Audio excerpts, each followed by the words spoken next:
Welcome to the Waking Up Podcast. This is Sam Harris. Okay, no housekeeping this time. We're going to get right into it. Today's guest is Zeynep Tufekci.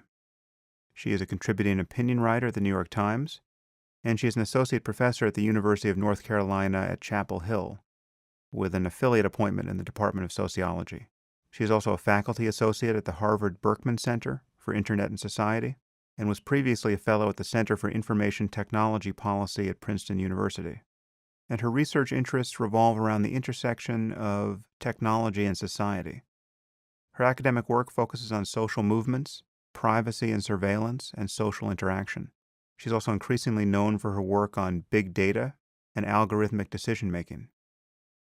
And she's originally from Turkey and formerly a computer programmer, but has taken that background in interesting and increasingly relevant directions. And she's the author of Twitter and Tear Gas, The Power and Fragility of Networked Protest.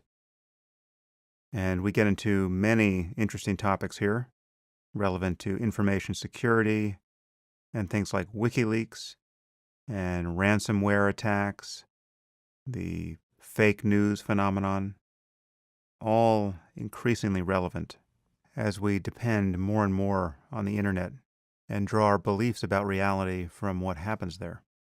So, without further preamble, I bring you Zeynep Tufekci. I am here with Zeynep. Jesus, Zeynep. I know. I swear to you that no bungling is a fail because there is no baseline. So go for it. The mind was willing, but the tongue failed. I don't blame you. It really it's a isolate language. It has no relatives either. We're a freak of nature language. So All right. Well, I am here with Zeynep Tufekci. Zeynep, thanks for coming on the podcast. thank you for inviting me. So we met at Banff at the TED Summit, where we were in the same session. We both gave talks on AI. I gave a talk on sort of the further future and possible very scary outcome, and you gave a talk on the present, the way in which AI is becoming increasingly a topic of concern. We're not talking hypothetical human intelligence AI. We're talking specialized AI that can do many good things, but also many undesirable things if we're not careful. Well, I'm sure we'll touch on that, but before we do, just introduce yourself to people because you have a kind of an interesting backstory. You didn't get into this by the most conventional path. How did you come to be an expert on the sorts of things we're going to talk about in cybersecurity and social persuasion and organizing movements through social media? Who are you, Zeynep? That's a very existential question to begin with. Who am I? Well, I'm not sure who I am, but I can describe the path that took me here. As you say, it is a little unconventional, partly because I'm the product of a historical transition, right? I'm still of the generation that grew up without the internet, especially since I grew up in the Middle East. And I grew up in Turkey, which at the time was ruled in the aftermath of a military coup, which had brought about very heavy censorship. So I grew up watching a single TV channel, which made me acutely aware of censorship, especially since that TV channel didn't show us anything that seemed to be in the news or relevant to the country. Instead, we would watch Little House on the Prairie because that's what they showed, and it made no sense in Turkey, but didn't matter. And I started out as a kid really interested in math and science and physics and all the things that kind of geeky kids are interested in. And I really enjoyed learning about it. But early on in my life, I got terribly concerned about the ethical implications of technology, especially since what happens to many kids like me happened to me too. I call it the atom bomb problem for kids into science. At some point, your excitement hits this wall because you learn about the atom bomb and that it was enabled by great physics. The very physics that you admire and think is amazing is also what enabled this. And so you go into this tailspin. And to my I guess, kind of failure of imagination, I thought computers would be a great topic for me because they would have fewer ethical implications. And I also needed to get into a job quickly because not only did I grow up in Turkey, I grew up in a pretty dysfunctional, broken home. I needed to start working as soon as I could. Started working literally as a 13-year-old and then as a programmer as early as a teenager, 16, 17. So I had this sort of very unusual path that I found myself in a technical job in a country still under pretty significant censorship and closed public sphere without the internet.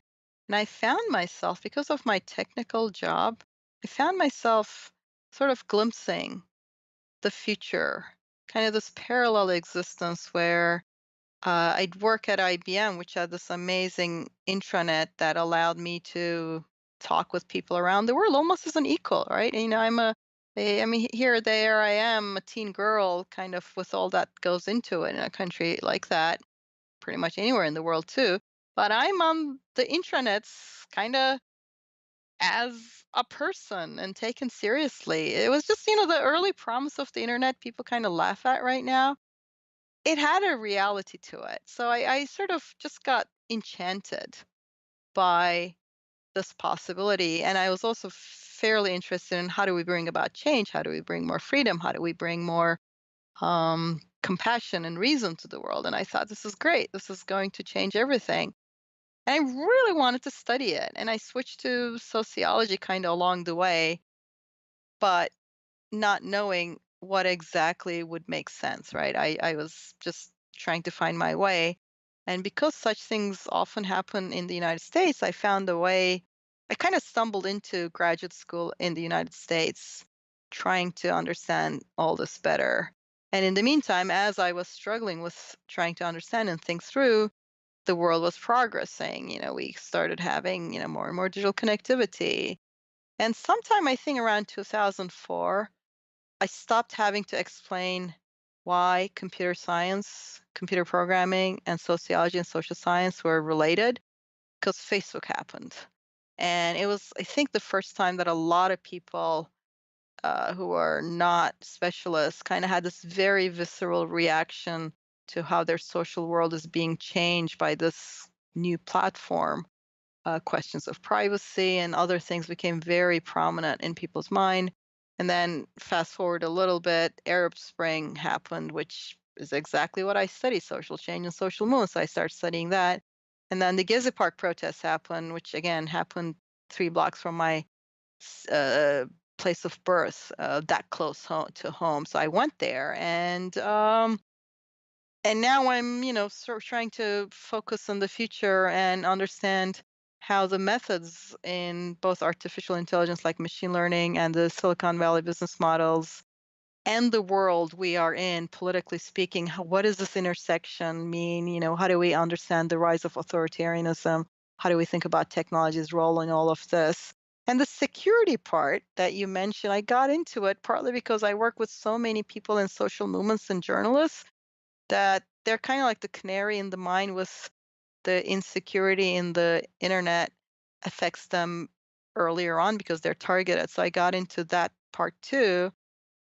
I guess I'm a mutt in all of these particular fields. It's that intersection, and it turns out it's a relevant intersection. And so here I am, to the degree one can answer this question of what I'm studying right now and what I'm thinking about right now. Well, it's all too relevant and only becoming more so. And as you say, the first blush of enthusiasm for the internet connecting us all as an unambiguous good, that has faded.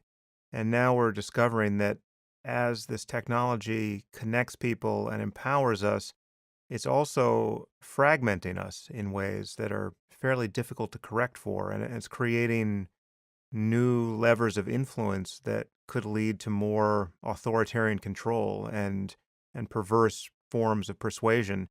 And you told me in the setup to this that you were worried about something you've called surveillance capitalism.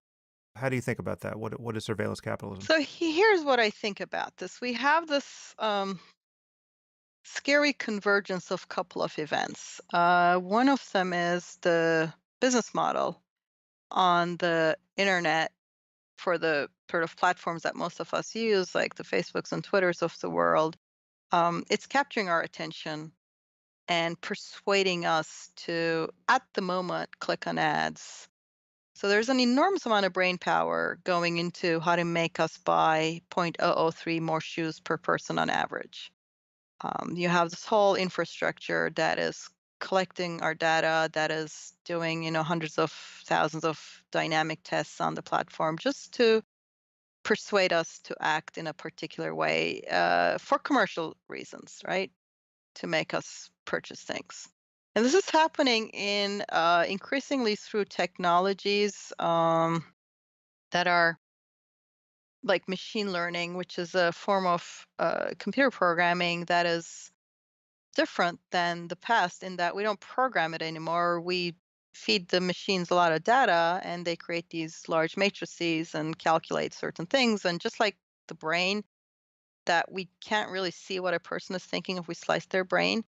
With machine learning, you don't really see exactly what's going on. It just spews out classifications. It says, do this, do that, do this, do that. It's probabilistic, but it works pretty strikingly well for the things that we're using it for.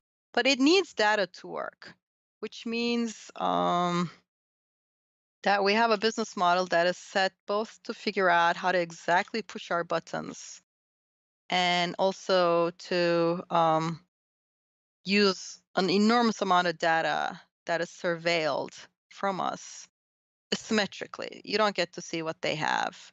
And this enormous amount of data can also be used to deduce things about us that we haven't disclosed, right? It's not just invading our privacy directly. When you have that much data, you can use computational inference to figure out who you think is a troublemaker, who's depressed, who might be on a manic swing in a manic depressive cycle. You can figure all these things out even if people don't disclose them or even know them, right? So this is kind of where things are at, this convergence. And the thing I fear is that this is a perfect setup for authoritarians because it allows them to survey the population and to nudge them and shape the opinions using this amount of information that's asymmetric that can figure things out and using machine learning at scale. That means you're like individually experimented on, figured out how to exactly scare you, how to fear monger, how to when you're vulnerable and what you're vulnerable for. And then this will come into politics as well. And there's nothing wrong with persuasion as a form of politics, but it's not happening openly, right? It's happening person by person. It's happening in the dark. You don't see what other people are seeing. You don't see what is being targeted at you. And think of China, right, with hundreds of millions of people online, and it's not like they censor everything. They censor a few things, but we know from research they usually don't censor government criticism. I feel like it might have even made them more stable because an authoritarian's blind spot is not knowing what people are up to. And this is perfect for knowing exactly what people are up to and individually pushing their buttons. So I find this really ironic that the Silicon Valley business model and the Silicon Valley workforce, which is uniquely liberal or progressive or libertarian in general, pro science, empirically oriented. They're geeky in many ways, and I say it as a positive. I find that's my tribe too. We may well be building the infrastructure of authoritarianism. And I think they're under this impression that they'll never lose control of these tools, that they built them and they won't let them be used for evil, so to speak. And I look at history, and that's never how it works. You build the infrastructure, it gets taken over by the people with money, with power, with authority. So that's kind of what I've started really worrying about. My first book was about social moon, social change, and digital tech and the complexities there. I'm now thinking, let's look at this from the point of view of power, the powerful, not the challengers. We spend a lot of time thinking about digital media and digital technology and challengers. Really need to start thinking about digital technology and the powerful and how they're converging historically. Let's take parts of this problem. That's all fascinating, and I've been thinking a lot about the way in which digital media is co-opting our attention and causing us to spend our lives in ways that we will later regret. And actually, I had another guest on the podcast, Tristan Harris, who spoke a lot about that. He's great on that, yeah. Yeah, yeah, but I haven't really thought as much about the authoritarian misuse of this. I mean, obviously, there's a lot in the news and a lot of talk about fake news and the Russian meddling in our election, and we should probably get to that. So there's been obvious political issues here, but what's your view on social media in particular? I mean, I notice you use Twitter with a fair degree of enthusiasm. I see you have 74,000 tweets. I do. It's also my research area, so it's kind of and it's a special thing that I'm usually watching things on Twitter too. So I have this dual thing. I may be keeping an eye on part of my research project. I think I would use it less if it weren't part of my research. In fact, I don't do Facebook research as much, and I'm on Facebook a lot less. Partly because, as Tristan points out, it's a medium designed to capture your attention, right? And it's a medium, like every incentive there is to try to capture your attention. And there are times when I'm fine with that, but how do you keep autonomy and agency in an architecture that's designed to get you to do something that maybe you don't want to do if you ask me in the morning, right? I might be wanting to do it then, but if you ask me in the morning, is this how much of my day I want to spend? So I try to sort of judge that. And outside of my own research and my job researching this stuff, I try to be sort of more mindful of when am I not going to be on this, and how am I going to relate to these technologies that I know are designed to grab me. One of the things I've started trying to do is not use services if there's an alternative that I don't pay for. I feel like I want to be the consumer. I want to be the one they're catering to rather than being the person whose attention they want to grab so they can sell to people trying to manipulate me into buying point oh oh 0.003 more shoes. So that's kind of it's part, and the problem is, of course, it's part of life. I work with refugees, and I do, I try to sort of the unluckiest people, right? I try to sort of see if I can be of some help. And I couldn't do that work if I weren't on Facebook because that's where the groups are and that's where the organization goes on a lot of times. So to be in the civic world today, you use these platforms because that's where billions of people are. On the other hand, they're not designed with the kind of goals I have in mind when I'm engaging the world. And it's this huge challenge. It's this huge tension. And it feeds into what I just said, which is that the people in power are increasingly looking at this world and saying, what can we do with this? How can we use it to consolidate power? Do you have any thoughts about what recently happened in the election and the role that social media played there? And then the larger fake news phenomenon and just this issue about with respect to how we are getting siloed in echo chambers where Absolutely. it's like it's an illusion of being open to information, but in fact, people are just ramifying their worldview by use of these tools. Yeah, so let me just say a couple of things. With a lot of these tools, if you talk to the companies, the first thing they will tell you is that's what people are doing. That's not us. Now, on the one hand, Um, it's certainly true that this is driven by people, right? This is like it would not be fair to say that, the social media platforms are generating this from whole cloth. They're not. It's more like we have certain human tendencies. We have, if we see something that we agree with, it's more pleasant. If we see something we're angry, it's kind of captures our attention. And you see this in the research on perception, right? When you look at a crowd, you're a lot more likely to notice the angry face.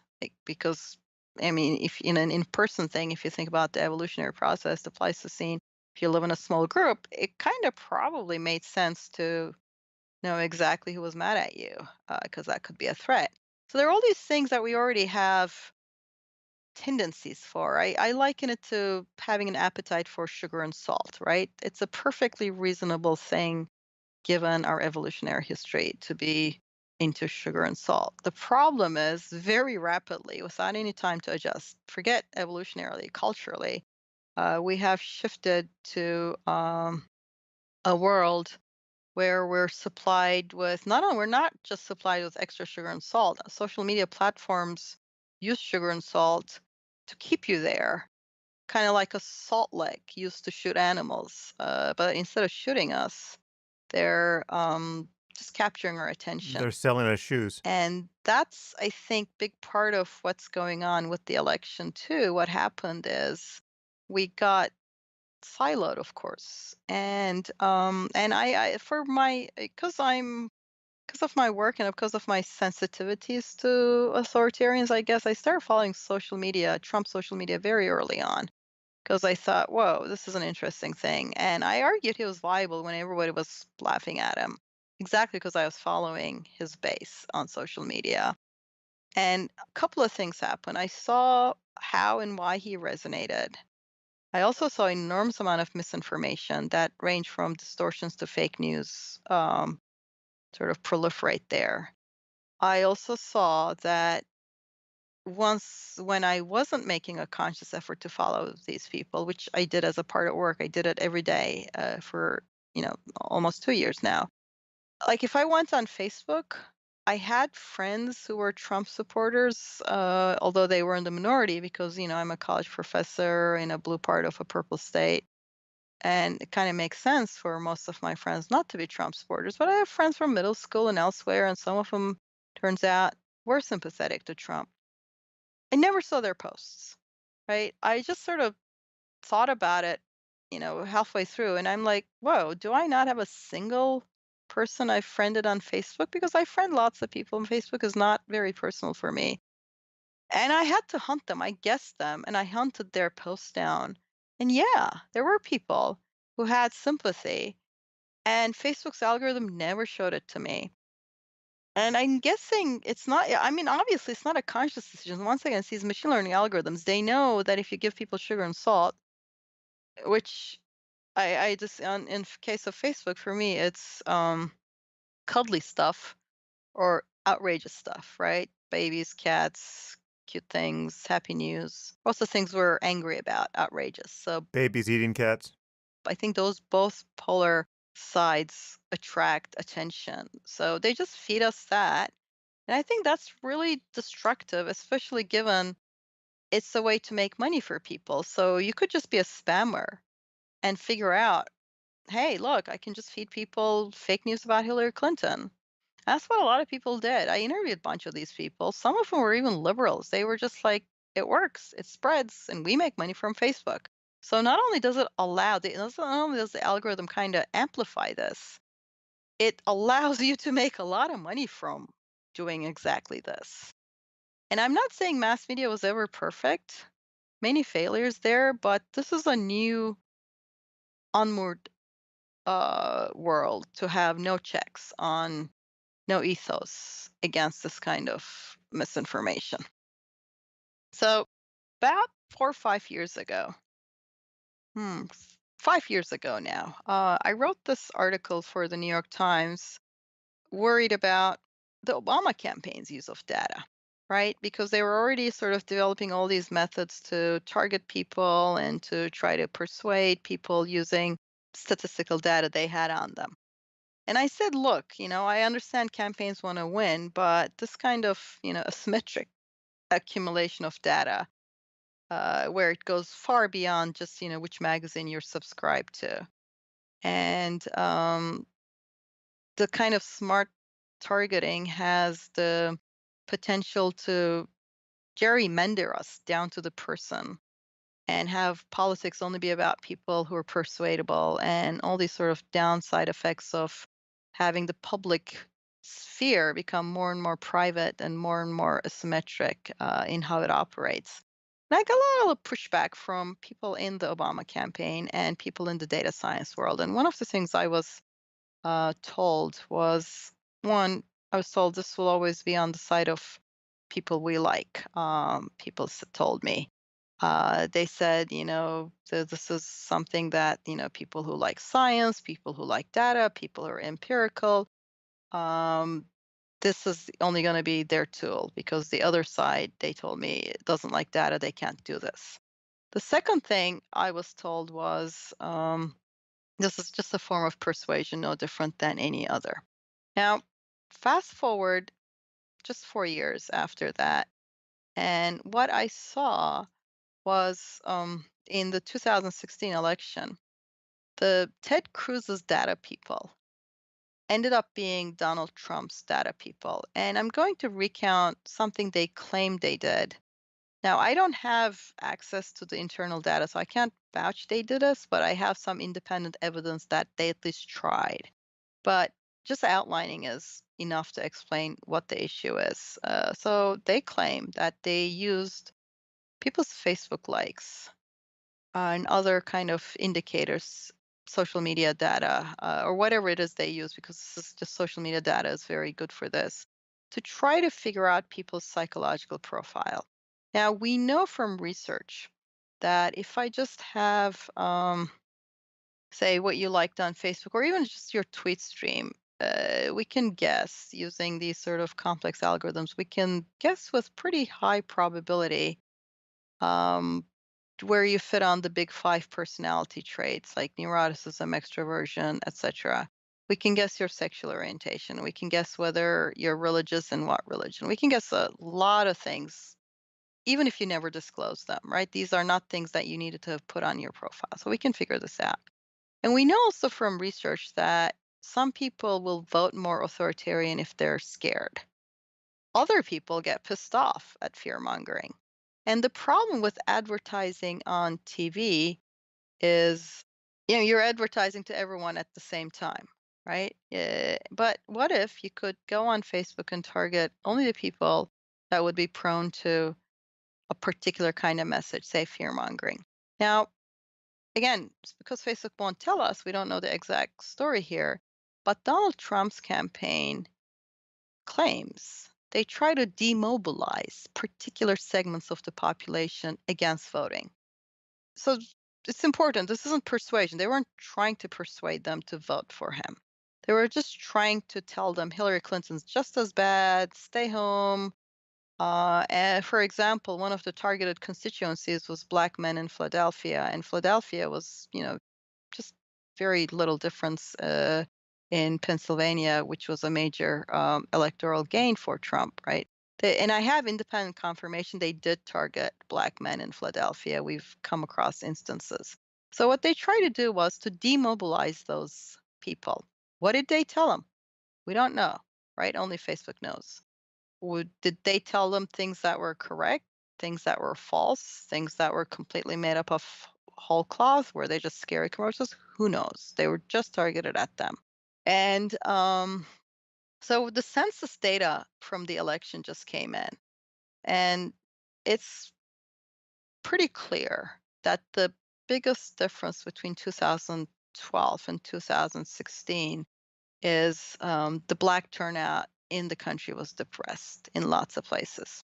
Now, clearly, there are multiple possible explanations for this. It could be the Obama effect has worn off, right? It's kind of reasonable to expect the first African American president would gather a bigger share and enthusiasm from the African American population. It could be that part of it is these strict voter suppression oriented laws that cut the amount of hours, that cut the number of voting machines in minority districts. It could be the gerrymandering. It could be the voter ID laws that are especially problematic with elderly Black people who don't necessarily have the birth certificates and etc. But it could also be this. We could also have a world in which large segments of the population were psychologically profiled and otherwise profiled and silently targeted through Facebook dark ads in a way that would push their buttons and do it one by one. Like if you needed people to figure out what everybody needed, you'd never manage it because to target 100,000 people, you'd need 10,000 people. Whereas right now, we're at a world where machine learning is designing machine learning experiments to experiment on us. It's already out of our control, right? And you can do this at scale. You can figure out people one by one using these technologies. So, what if that is part of what swung a very close election? Clearly, it's multi causal, so anything could have swung it. But what if this is part of what made the difference? Now, this is a small example. And the question, I mean, the objection I hear to this is they probably didn't manage this. My answer is, well, we don't know. And if they didn't manage it, this is where things are going. You see what I'm saying? This is what my concern with surveillance capitalism meets authoritarianism is that the business model of capturing your attention, profiling you, and trying to persuade you to buy that extra shoe is very compatible with a manipulative public sphere where you don't get to see what is even contested because it's so segmented person by person. And then buttons are pushed person by person. That makes sense? Yeah, yeah, it's all very interesting. I think most people at first glance will understand what's wrong with targeting people, however individually, with fake information, with lies, with fake news stories, and persuading them that way. That's clearly a problem, and we have to figure out some way to correct for it. But as you said earlier, persuasion is just persuasion. There's nothing wrong in principle with persuasion. And so it may not be clear to people why there is a special concern around the segmentation of the population with these tools when you are validly persuading them. Well, even if you're validly persuading people, right? Even if you're just sort of, I mean, in some ways, obviously, this is just more of what just political campaigners and marketers and everybody have always tried to do, right? In many ways, there is no difference from what they try to do. The big difference is it's doable now, right? This is what past marketers, you can go back and you can look at, sort of how political campaigns have always tried to do this. I'm just reading this Rick Perlstein's biography of Goldwater, and he's got a campaign manager that's saying the indifference. We got to target the indifference, and he has to figure out who they are, and what's how to target these people. They had baseball bats. They could advertise on TV. They could just try to send a message out, and it was really difficult to send the message out to one person and not the other, and to push one person's buttons without upsetting the other. And also, because it was public, if you put out an ad like that on TV, it was plausible that the other side would mobilize and say, "This isn't true. Here's how to do this." Right? It's all possible that we could have this contestation. And if you go back to the idea of the public sphere, right, it was never as nice and as clean as the Habermasian version of it, where people are just having reasoned discussions regardless of who they are and their status. But um, it was really sort of, at least in ideal, we would have this world. Right now, it's gone exactly in the opposite direction. Instead of sort of wishing to persuade us like that and only having baseball bats to act with, they have scalpels that they can use to get at us one by one, right? So instead of baseball bats that would both provoke a reaction and weren't as effective, they have quite scalpels that they can do this with without provoking the reaction, without being public, and without sort of having us be able to oppose it. And so that's kind of my worry, is that yes, we have antecedents of this as we have everything, but it's now effective and it's also asymmetric. I don't ever see what data they have on me. I don't ever see what they're trying to push my buttons, right? I don't have any meta idea of like, I don't have perspective. And I don't have defenses against it, because if it was, if I had defenses against it, let me liken it this way. When movies first came out, people ran away when they saw a train coming at them on the screen, right? Now, right now, if you see a movie, and there's a train or a car coming at you, you don't even flinch, right? You know it's a movie screen and nothing's coming at you. For the ordinary person, it was perfectly understandable to be scared of this new phenomenon and not understand how to deal with, because it wasn't, it was just so novel. And if you look at the early history of movie making, you see that it was greatly intertwined with extreme, violent, racist, fascist ideologies. If you look at people like, say, Leni Riefenstahl, this German filmmaker, actress, who was great behind the camera. She invented a lot of the shots. If you watch ESPN, she's probably invented half their shots, covering first the Munich Olympics for Hitler. But that craft got adopted into authoritarianism because it was very impressive and very effective in persuading the masses in ways that isn't as apparent to us now because we kind of got used to the format and we have a lot more cynicism and defenses against the format. So that's where I think we are with these sort of dark technologies asymmetrically aimed at persuasion and manipulation, is that we don't really understand their power.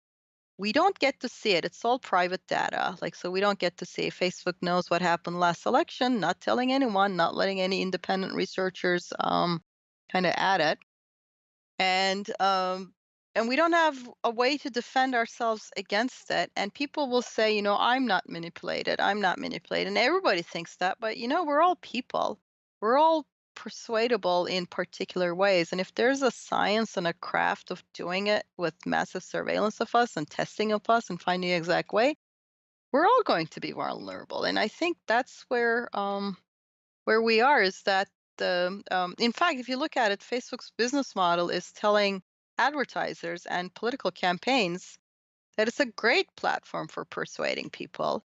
And it's telling us it's a lousy platform. It won't change any minds. It's just us. And like, both of those things can happen at the same time. And I think it works to a degree. And I think we need to sort of really think about how do we deal with this new threat to free conversation that is not so asymmetrically controlled. Well, listen, with 74,000 tweets, Zeynep, I would say the AIs have already gotten to you. You might have a problem. I'll just point them at you. When they come for me, I'll say it was him, it was him. I think I only have 6,000. Well, yeah, so the thing is they probably have my number in terms of what kind of a person I am, a lot of things. Although on the other hand, I study these things a lot, so I'm always watching. Like every time I'm advertised, every time there's a dynamic change, every time something happens, I'm constantly trying to probe and get at it. And despite that, I wouldn't trust myself to be immune to it at all.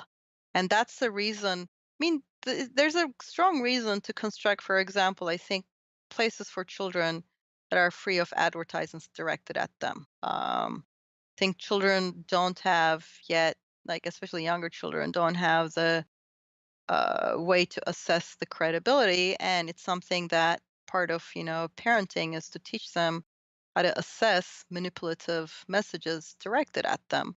So it starts from protecting them to educating them. And hopefully, by the time they're out in the world on their own, they realize manipulative messaging. And I feel like it's the same thing, except this is on steroids. This is much more effective, much more data based, much more empirically strong, and machine learning based ways of manipulating us that we don't yet have means to defend ourselves properly because we don't even have a full picture of what's going on.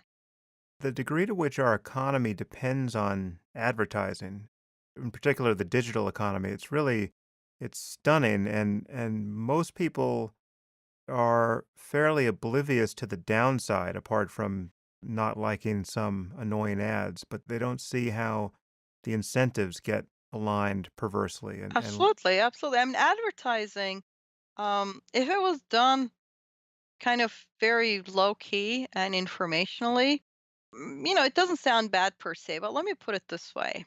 It's very easy using people's social media profiles, just their posts, public stuff. You don't even have to like read their secret message or something. It's fairly easy for a computational inference system to predict the upswing of a manic swing in a bipolar person, right? In fact, using the data, you can see it coming before it's clinically manifest, and you can probably see it even if the person hasn't said a word about it to anyone, even if they feel it. And we know that people on the upswing like that, they're prone to spending money and travel, and they become more reckless and more compulsive. I mean, can you imagine? And I'm not even sort of, it's perfectly reasonable to assume that a machine learning algorithm, which is a black box, so you don't even know it's doing this, could target such a person with discounted ads to Vegas, right? Here's you just discount the plane ticket to Vegas, could even comp the ticket to Vegas from a hotel, knowing that this person is particularly at a vulnerable moment for overspending on gambling, right? Or I saw an advertising agency openly talk about, like Advertising Mag, openly talk about how they wanted to target women for buying makeup when women felt fat, lonely, or depressed, quote unquote. Well, now you don't even have to guess because you can use social media profiles to figure out exactly when people feel like that. In fact, there is now increasingly evidence that there's a scandal brewing in Australia that Facebook executives may have told advertisers that they can figure out when teens are vulnerable. I the sort of the scandal part is still unfolding, and I don't know if they did or not, but they certainly can tell that, right? So the point isn't for me to claim they did this, but the point is the power to do it is right in their fingertips. They can easily tell this.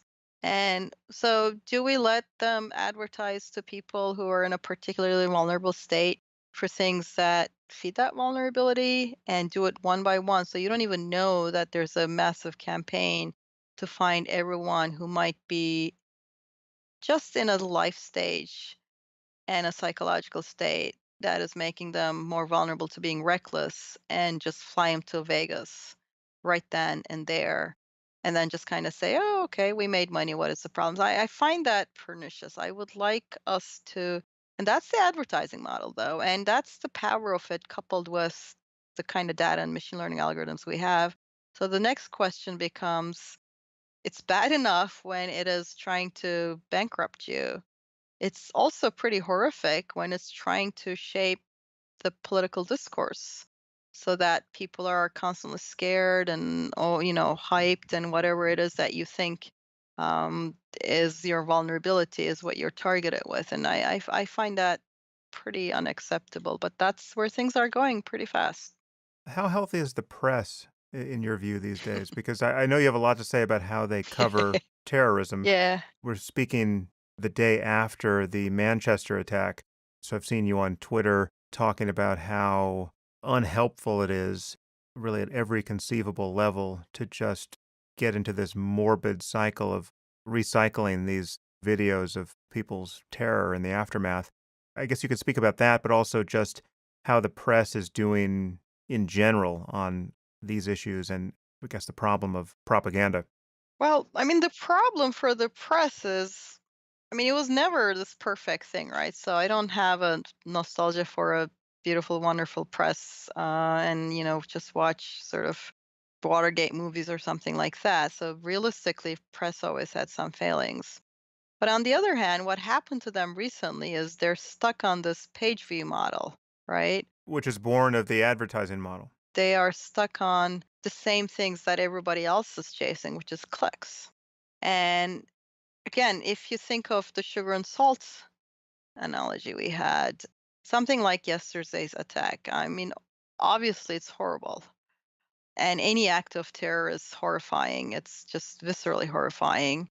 But viscerally horrifying and let's just sort of look at it nonstop are not necessarily good for trying to deal with such things, because I mean it might well bring the page views, that press wants. And also with cable news, they now have like 24 hours to fill and not enough things to say in 24 hours because what are you going to say? ISIS is horrible. They're a bunch of mass murderers. And then loop to people in panic, crying parents, and just loop this endlessly because there's not that much more to say often. So when you sort of get into this page view chasing model, it pushes you to these extremes where you're trying to do what Facebook's algorithm does, which is keep you on site. However, and the press is doing that. And I think it feeds a lot of unhealthy cycles. We saw this before the election. Obviously, this is a different context, but we saw this before the election that a politician apparently has to say something outrageous to get media coverage, right? So Donald Trump used that very well. In fact, he drowned out attention from the other Republican candidates, and that was a big part of how things worked out for him. So whatever it is, I think that's sort of the problems with the press is that it's also fed into this chase the page recycle. Let me give you a YouTube example to explain why I think this chase the engagement is a problem. If you go on YouTube and watch, especially if you sort of start on an incognito window so that your YouTube history isn't there, but it doesn't matter. You'll still kind of get similar results, except it'll just pollute your history too. And go watch some new stuff on something you haven't watched before. Like I did an example with vegetarianism. Let's watch a few videos about the virtues or the arguments for vegetarianism. YouTube immediately nudges you and say, "What about this video about veganism?" And if you watch that, you'll find yourself being suggested this thing about, some discussion about honey. Is this okay? It's produced by bees, right? These are sort of more marginal considerations within that world. And you just constantly, this is an autoplay, it just keeps playing again and again. And you go down this rabbit hole where it's pushing you to the edge of an idea. Now, try, say, watching Donald Trump rallies, which I ended up doing for work because I was following Donald Trump's social media and I was attending his rallies and I wanted to make sure I got some quotes right. I started getting suggested white supremacist stuff on YouTube. If you watch a more centrist Democrat, you start getting suggested the conspiracy left, right? Really sort of unrealistic and out there stuff. So what's happening once again isn't that a bunch of people programmed this. What's happened is they have an algorithm that's figured out that if you go down the rabbit hole, it's engaging, right? If you can get people, quote unquote, to sort of say, "Oh, my eyes are open. Now I am more hardcore than you." That kind of sort of "I'm more hardcore than you" mechanism is a very deep human mechanism. It goes back to group formation and in-group, out-group processes and all of that. And these algorithms have figured out that it's great to feed you that. So wherever you are, it's going to push you to the outer edge rather than to the center, because if you're at the center, you will maybe reach a conclusion. It may even be a sensible conclusion, or you may stay where you are, then you're satisfied, right? And if you're satisfied, you're not on the site anymore. It has to keep poking you to get you to stay on the site. And I liken this to holding meetings in a place designed to keep meetings going forever. That's terrible. If a person's in a meeting, what is it you want? You want it to end. Yeah. Whereas these places are designed to make sure that your meetings never end. And that's where we're holding our public sphere in places that are designed to keep us engaged by making us go down the rabbit hole. And I think in the case of YouTube kind of algorithms or even Facebook, which does a version of this, what you end up getting is wherever you started, you will get suggested more and more of the edge. And especially if you're already kind of vulnerable to this and you go down and it's engaging and you see more of this, I think you just get more sucked in. And this doesn't happen to everyone, but clearly it happens to some number of people.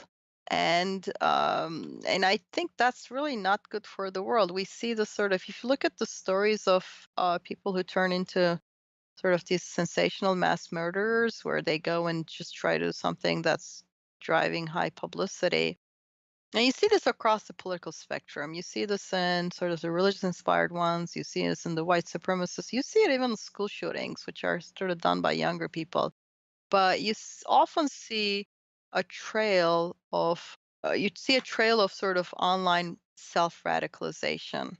And I think it is not just people sort of seeking it out, it's also being suggested stuff through these recommender algorithms that sucks in a particular mindset that's already, got problems to begin with. So we're just feeding people who have issues to begin with. We're feeding them more destructive material. And then you see the results. You see them carry out things that have a trail of online self radicalization as part of the story. Well, to take your meeting example, which I love, it's not just that the meetings are being prolonged, it's the algorithm is inviting crazier and crazier persuaders to the meeting. Absolutely. Yeah. Yeah. That's truly perverse. And yeah, you're there and you're fighting the meeting, right? And you're frustrated and you try to argue with people and you yell at them. It's fine, right? As long as you stay in the room, if you're yelling at people, fine with the room, right? The room just wants you to stay there, and the room is engineered to get you to stay there. And if it's going to be cute, cuddly cats to get you stay there, it's going to show you cute, cuddly cats. If it's something that you're really upset at, if it's going to show you like racist people you can yell at, it's going to show you that. Whatever it is that keeps you in the room. So it's a big bias. It's just a bipartisan bias. So everybody sort of goes, the people on the left say it's a right wing bias, the people on the right go, it's a left wing bias. And it is definitely a bias, but I think it's a nonpartisan pushing you to the edge of whatever to keep you in the room kind of bias. It's every conceivable bias. It's the magnification of your own tendencies by this description. Yeah. Yeah. Right. So, what's your view of WikiLeaks? I think in general, whistleblowing is a time honored tradition of dissent, right? You go back to the Pentagon Papers, and very often there are people in power who try to hide things from us, and they do it in an illegitimate way. And I think that in such cases, whistleblowing is not only a time honored tradition, should be supported and defended. What I've seen WikiLeaks do over the past few years is not been that. What they've been doing is being just sort of these unreflective publishers of whatever they're fed. And they're doing it without curating the material or judging or using any discretion in the public interest part. I think a leak is valuable and defensible to the degree that it is exposing wrongdoing, but doing it in a way that isn't also dragging along ordinary people's privacy or to the degree possible that ordinary people should be protected.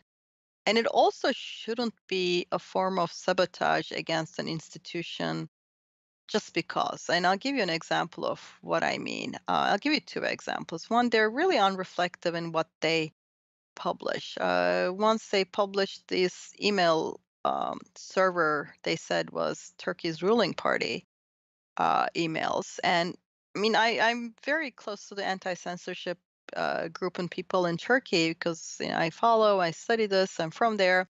So people are really excited in a way. They're like, "What is this?" Like they got really ruling party emails.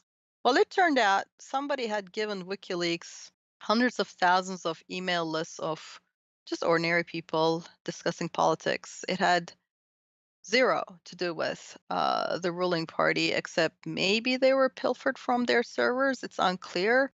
It may be that some people on that they were just subscribed to this list. I mean, think of it as meta filter or just a Reddit discussion, right? It's nothing particularly associated with the ruling party. So they just put it up there saying this was, Turkey's ruling party's emails. And then Western journalists who didn't even speak English kind of bought it and started publishing stuff from here and discussing it as if that's what it were. And worse, they also pointed to databases that was part of this hack. And they said, here's our full data. And to my horror, that full data that they pointed to their millions of followers, included the name and address of practically every female voter in Turkey. And I think that is what makes me think that they got this from the ruling party servers is that they probably got some sort of voter database, which in Turkey aren't public to this degree. You don't have people's names and addresses. And I could find the names and addresses of a lot of dissident female journalists I know. For him, this kind of, exposure is pretty risky. And when I try to point this out to them, they're like, "Oh, you're just an Erdogan apologist." They couldn't even spell the name correctly, and they just like this was such a reflexive. You could Google me for 2 seconds and kind of know this was a very stupid thing to say. And then I said, "All right, don't listen to me. Here's a lots of anti-censorship activists in Turkey who are horrified by what you've done." And instead of responding to that, they just blocked me on Twitter and sent me all their followers to call me all sorts of names. I'm kind of like, this isn't great judgment here. I mean, it was so basic. Any Turkish speaker could have told them in 10 minutes, this isn't what you got. This is what it is. So that was sort of my first kind of tangle publicly because I thought this is horrible. When it came to the DNC hacks, right, the Democratic National Committee and John Podesta's emails that they published. Now, the problem there was that they just took all the stuff and they pretty clearly started dumping it on a day that there was bad news for Donald Trump. And then they just dumped it all indiscriminately. So what you got was a large amount of stuff that had nothing to do with any politics. It was just, business. And some of it was personal stuff. There was one case of this woman apparently had tried to commit suicide, unfortunately, and luckily she was stopped, and this concern, and she was working at the Clinton Foundation, and workers, the people there, were discussing, best intervention and sort of this concern. Not only did WikiLeaks publish such emails, they tweeted it with glee, saying, "Look, suicide attempt by staffer." And mass media just jumped on this and discussed this on the air. I'm like, where is the whistleblowing in this? This is just basic, this is flat out sabotage because if you basically make it impossible for people on one side of the political spectrum to have any privacy, you are sabotaging that side of the political spectrum. And this was very asymmetric, right? You didn't see anything from the Republican side. They only dumped Democratic side things and just posted them.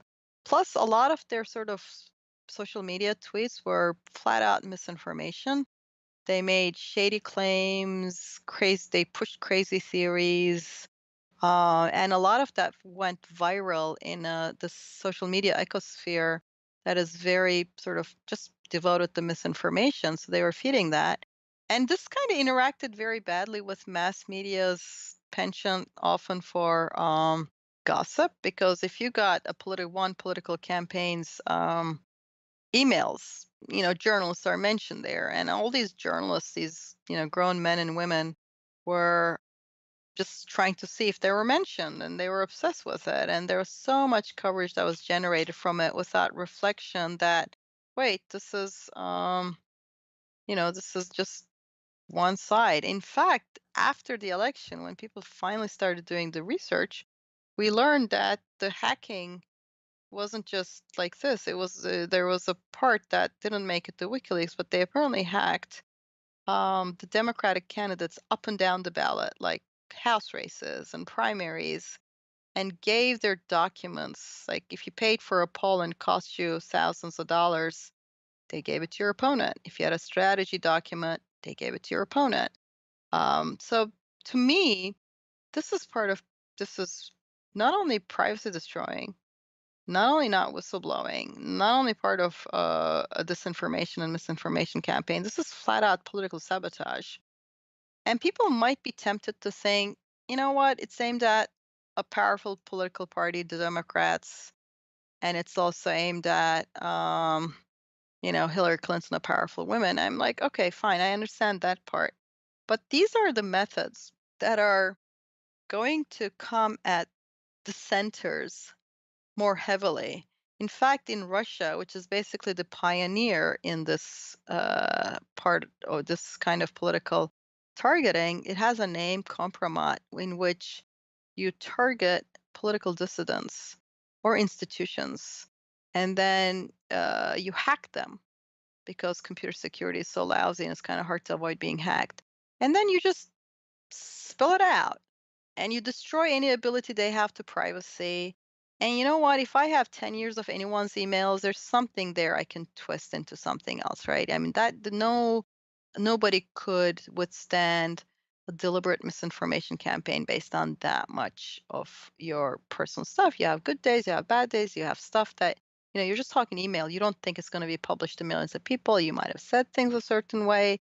So I thought what they're engaged in was ranging from total irresponsibility, an unwillingness to look at anything when challenged factually, like plain as day, any Turkish speaker could tell you. They just blocked me on Twitter because, apparently Team No Curation can't stand just me tweeting some points at them. And they don't curate anything. They act in a very concerted way to sabotage only certain political viewpoints. So that to me makes them illegitimate. It's not whistleblowing anymore when you're trying to sabotage only certain political viewpoints. And sometimes people tell me, you're kind of saying this because, this is Democrats, so and people assume that I'm a Hillary Clinton supporter. And I'm like, I would say this no matter who was targeted because this method is may start from political parties that are powerful like the Democrats or even the Republicans. I would have opposed it too. It is going to make it much harder for distant organizations because they're going to be more vulnerable. And in fact, this was used against House candidates that were more progressive or had a better shot at beating the Republican. They were sabotaged down the ballot. And if you're sort of a dissident organization around the world, there's going to be something in your emails that can be used against you. There's going to be something in your internal conversation that's not for public that's going to be used against you. There's going to be some things that are just personal and private and none of anybody's business, even if they may be curiosity provoking. So I feel like this method was so pernicious that I really would have liked it to have been shunned as a method. Instead, what we saw was a large number of social media misinformation based on it, and mass media just going to town with it and saying, all right, let's publishing from it as if it was, just drip, drip, drip, which really consumed our attention before the election when there were a lot of things to cover, and there were a lot of things to cover on both sides of the political spectrum. For example, I saw a Washington Post front page. That was a WikiLeaks hacked email. That was literally, let me see, this is October of 2016. I don't remember the exact date, but they published in their front page something that said Clinton worried about Bernie Sanders something. And it turned out it was an email, maybe 2 years old email, maybe a year and a half, that some Huffington Post blogger had sent to John Podesta, right? I mean, it's October of 2016. We're facing this election between Donald Trump and Hillary Clinton. And they're literally on their front page reporting what a Huffington Post blogger had sent to the campaign. So it's not even the campaign sending anything out because it just fits with stoking some divisions and it just gets eyeballs and it's just easy. It's right in front of you. In the meantime, if you look at just sort of do a random, not random, but just sort of do a eyeball check of how many stories there were about the conflict of interest from Trump having such a business empire and becoming the president, which clearly you would have thought in 2016 of October it would have been a big topic to cover, right? Barely any stories. I searched them one by one, and I couldn't find really any. I found some, but they were really minuscule compared to the WikiLeaks coverage and all of those things. And I don't mean to say they should have given Hillary Clinton a break. There are a lot of things that I think they should have covered about her that got drowned in this gossipy coverage that was pushed by WikiLeaks. And there are a lot of things that were should have been covered by about Trump that got drowned in this, again, gossipy WikiLeaks coverage, which made for more interesting stories. You were like rifling through somebody's closet and there might be something you're curious about, but that doesn't really mean it belongs in the front page of a newspaper. So I think it was a multi-pronged act of sabotage, and I don't think it was good for the world. And I do support transparency from the powerful as appropriate. But if you do this in this no holds barred, I'm just going to go in with a baseball bat and expose everybody so that one party can't strategize, have any internal conversation, and their staffers have no privacy. I don't think that's good for the world. Changing topics slightly here, but tell me what happened and what's happening in this new category of cyber attack with those ransomware attacks on hospitals. So this is a really difficult problem because what we have is the internet is a network that was started as a little network from trusted parties, right, to one another. People want, you would just within the academy or military. So it doesn't have any built-in security. You're supposed to, it's assume you know who the other person is interested. And then on top of that, we had a few companies, especially Microsoft, but others too, that build software very fast. And there are ways that we know how to build software so that it's less susceptible to hacking. You can sandbox the sort of program so that everybody's playing on their own sandbox. You can segment stuff, you can watch the memory, you can sort of mind your buffers. There's all these ways that computer scientists understand how to build more secure stuff. Well, none of it was really built in. I mean, for decades now, we've had, I mean, to be honest, barely functioning crappy software. I mean, it kind of works, but under the hood, it's ugly and insecure. The ugly isn't that much of a problem, but the insecure is a lot of problem. And it was during this time that software started basically eating the world, right? It started getting embedded in all sorts of things. And so what happened with the last ransomware attack, kind of like this. There's a lot of things where people are using older operating systems like Windows 7 or Windows XP, and they're often embedded in bunch of industrial systems or other systems. I've heard examples from MRI machines in hospitals to somebody has a thing that weaves cloth and it's just got an embedded XP machine. Now the thing works as embedded, but in reality, it's this faulty operating system and it's embedded and held there by duct tape. Plus, when Microsoft has gotten better recently with Windows 10, but the problem there is the updates they bring you the security updates so that you're more secure, but very often they're very privacy invasive. I mean, currently Windows 10 advertises at you. Why? Right? What kind of I'm just suspicious of anything that advertises at me. And it also is doing all sorts of behavioral targeting, I think. I'm not sure. I would like to know more. And it's kind of pushing various content. It's just sort of bothersome to me that it's doing all of this. I mean, it's to the degree that European Union is investigating the privacy violations in Windows 10. So you're in this no-win situation. If you stay with your old software, it's crappy and insecure, and you can't really sort of trust the security, and you get ransomware hacks. I think you should define ransomware in general. Many people haven't heard this term. Yes. Okay. So ransomware is basically a computer program that hacks into your computer's memory and hard disk and takes over it and encrypts it and then says, I'm not going to decrypt this and let you have it back unless you pay me, usually in Bitcoin, which is a hard to trace cash mechanism. So that's basically what happened to people in the last ransomware attack. And the reason it happened has something to do with the NSA because the NSA released a bunch of, sorry, the NSA lost control of a bunch of tools that got leaked, and some of the ransomware comes from those tools.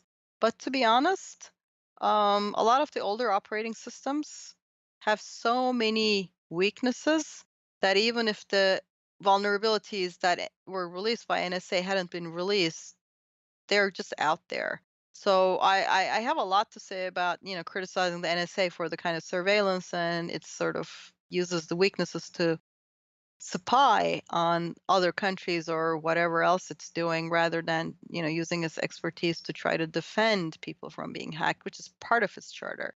But in this particular case, it was really, I mean, it's just really true that our older software is insecure. And the newer software may be more secure, but it comes with privacy invasion. So a lot of people are reluctant to upgrade.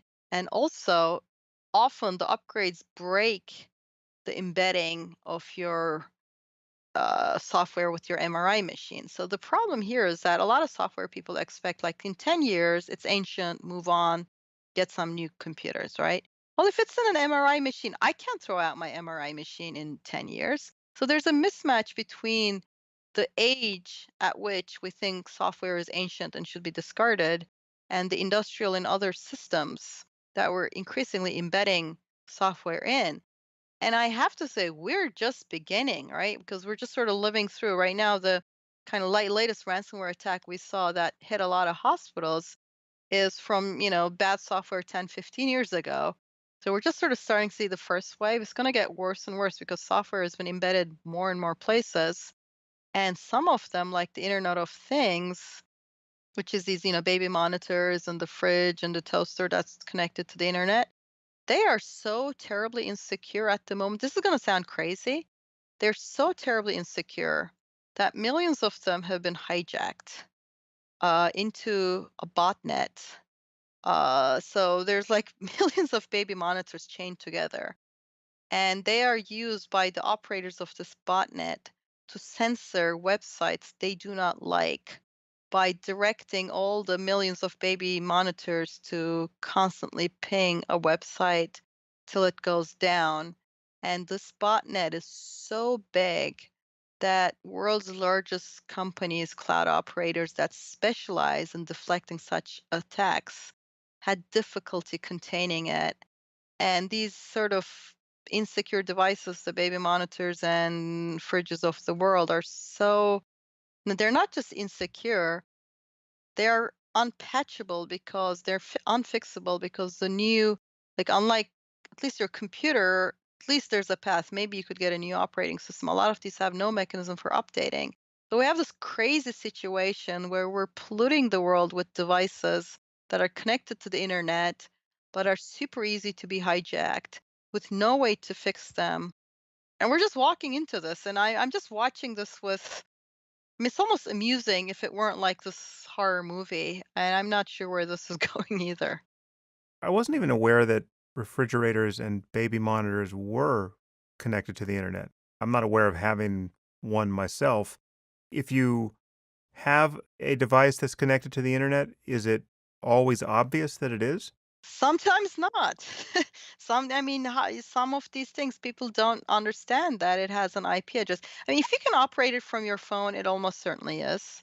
Like if it comes with an app, if it updates things, if there's anything that it connects and downloads from, yeah, it probably has an IP address. And a large majority of those have embedded devices or sort of boards in them that are unfixable. There's no way to update them, or it's very laborious. There's no way to sort of automatically push a patch to them.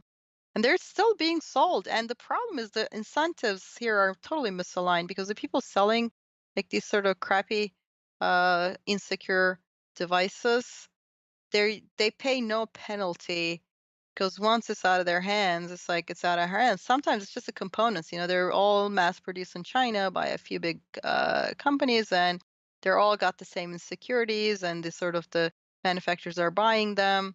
So there's no incentive, there's no accountability at any level when millions of them chain together and take down a website. It's a form of censorship, and there's zero accountability. And, it's bad enough taking down, say, speech.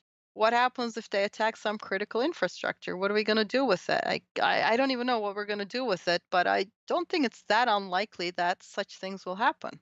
But just to be clear on this one consumer point, Unless you're sticking an Ethernet cable into the back of it or giving it your Wi-Fi password. If you're not doing one of those 2 things with this new device you got for Christmas or installed in your kitchen, is there any third way it could be connected to the internet? I mean, they're not releasing things that get on the cell network or anything like that that get assigned IP Well, you addresses. have I mean, you really have to check if it has a IP. If it's communicating with the outside world, it's plausible. And baby monitors are so easy to hack that there was a website that got taken down, but it's not because it wasn't plausible.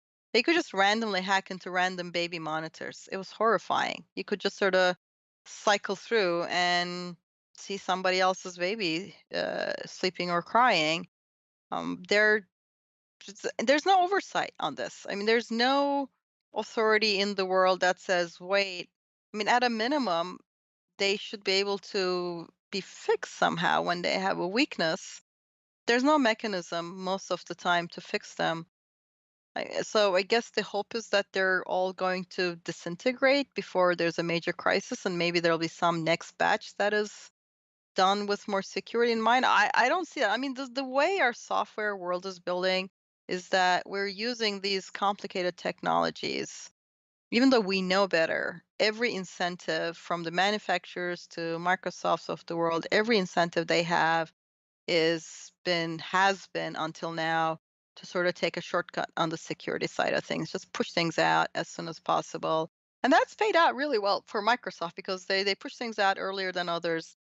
They became dominant. They have $100 billion in cash just hoarding, sitting there idle, right? So they're a very powerful company. The strategy worked really well, except there's now this technical debt, right? There's now this infrastructure debt, and it needs to be fixed somehow. With Microsoft, the ideal would be that everybody kind of got up to better operating more recent stuff. But unfortunately, the recent stuff comes with privacy stuff, so you have to pick your nightmare, security or privacy. Now, on the plus side, let me not be totally pessimistic. And personally, I'm an actual optimist. This is hard for people to believe given my topics, but my personality's not um, I'm not hopeless most of the time, even though some of the things I describe sound like that. Apple has made it a business model to puts privacy first and to lock itself out of people's phones, right? Now, I'm not happy that Apple phones are so expensive and they're quite profitable. So I would be really happier if they made a little less profit so every activist and journalist in the world could get one of their phones. But so it's possible to have a business that does it well. Apple has privacy built in by hardware into an Apple iPhone. If you want to keep people out of your Apple iPhone, that's where you have the best chance. Chromebooks, if you sort of tweak the settings right and are careful about, using what you expose yourself to Google, and you could just go through Google's setting and make it log as little as possible, you can have a configuration that is really secure and hard to hack. You just have the problem of how to make sure that you protect yourself against Google, something like that. So there are these business models and options and ways of doing it. We just have to figure out, is there a way to get to more of that from where we are here, and hopefully bringing out both our older software and devices that are internet connected that are causing the kind of nightmare they're causing. On the topic of baby monitors and their indiscretions, I know a couple who came home from the hospital with their new baby and set up their baby monitor, and their first night there in their bedroom, and they're watching their baby on the monitor, sleeping peacefully in the crib, and then they see this strange set of hands and head come into the frame and lift their baby up and take it away, and they Oh get the my. shock of their life, and they run into the room, and the baby is sleeping peacefully, and so they were just on the wrong frequency. They were just got their neighbor's monitor. These things are so insecure. And again, nobody pays a price for marketing an insecure device. And that's kind of what I think should end, is that we should hold these companies that are selling us stuff. I don't see insecurity as wearing out. If the software is old, and it doesn't have some fancy bells and whistles that newer software have, sure, I understand that, the company has a right to ask for money for that. But if it's got a security defect, that's a defect, and companies should be held responsible for defects in their software. And make because right now software is sold on an as is basis. It's just like you don't have any accountability on anything that goes wrong with it. That might have been great for innovation, and I can really see the positives of having that as the model for how we build software. But I think, given how prevalent and important software has become, it's time to tweak things a little bit. Innovation is great, but if software is going to rule so much around us, it really has to be done more responsibly from here going out. Well, Zainab, I just have a final area to talk to you about. And it follows directly from this issue of cybersecurity. Is there anything that you do personally in this area that you think our listeners should do? Absolutely. Do you use Wi-Fi at Starbucks, for instance? Yes, yes. So here's the thing, the first advice that nobody hears is update your software. I understand, like, sometimes it comes with a new user interface, it comes with tweaks you don't like, but given the state of things, updating software is like the number one advice you would hear from a security professional. Just if your phone, your computer wants to get updated, most of the time that's about security. The second thing I really recommend to people is securing their primary email. So whichever email account it is that you get all your account recovery from, that's crucial to you, because if they can get into that, they can get into everything else, right? So the way to if your primary email is Gmail, there's a thing called a security key, which you can find, say, on Amazon for $17.99. It's this blue key, 17.99, not a lot of expenses that allows you to add the second layer of protection so that nobody can log into your account unless the physical key is inserted into the computer. And I will send you a link that shows screenshot by screenshot how to install this thing. It's actually pretty easy to use once you install it. So if you secure your primary email, that makes it much less likely that you'll be personally and viciously hacked, because if they can't get into that, they can't get into a lot of other things. And the third thing is, don't reuse passwords. If you need to, write them down, right? The odds that somebody's going to break into your desk at your office are pretty low, right? Or keep it in your wallet, right? Writing it down is the least worst way to keep passwords safe. If you can't keep a password manager, if you don't want to use one, do that. Because password reuse, what happens is, if you use the same password in lots of sites, when one of those sites gets hacked, they now have your email and your password in that site. And there are these automated programs that will try it out on all the other sites, and they will eventually get you, right? So that's kind of the password reuse is a huge problem with how people get hacked. If you're doing any sensitive work in the world, if you're a journalist, if you're an activist, if you're a dissident to anyone, and I don't like having to say this, but it's true, you have to use an Apple phone. Androids are just not updated frequently enough. It's a patchwork. It's really sad, because Androids came from the idea that you could be open, and it's a more open system. But it turns out, Hobbes may not have been right about everything in the world, and I don't think it was that right about humanity. But the internet right now is a war of all against all when it comes to security. And it turns out, when it's a war of all against all like that, your best defense is hiding behind somebody who's going to protect you, maybe at the expense of closing down the platform. And that's what Apple has done. It keeps a very tight rein, and it really prioritizes keeping your software secure and your phone secure. So if you're doing any kind of sensitive work, I recommend people use only Apple phones.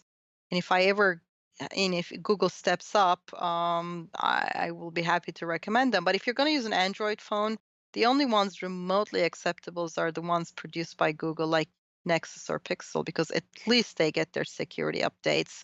So they're the least worst Android phones. And if you're sort of also for a computer, you're doing sensitive work as a journalist, I recommend people get a Chromebook and learn how to tweak the settings to minimize its exposure to Google because Chromebooks are great. They're cheap and they're just very hard to hack. You just have, I just have to be careful about what Google can collect from that, and we can go through the settings like that. And finally, the thing that really isn't a big deal is antivirus. Everybody gets told, use antivirus. Not only is it not really necessary because of where things have gone? If you're on Windows, you should probably just use Windows Defender and nothing else. It's not clear that using an antivirus is safe. It's pretty clear not updating your software is not safe. So there's a way in which that there's a snake oil industry telling people, buy this antivirus, do this, do that. And nobody's telling people don't reuse passwords and, you know, update your software, but that's what you need to do to sort of, besides the common sense part, and get a security key, 1799. And Gmail is probably the most secure email we have. And once again, brings the same problem. It exposes you to privacy issues. Finally, yes, I have one last thing to say.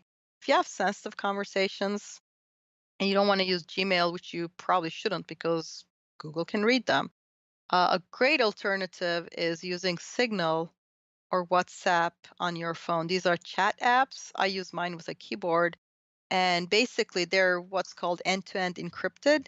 In the case of WhatsApp, it's owned by Facebook, and Facebook collects the metadata so it can see who you're talking to, but it can't see what you're saying.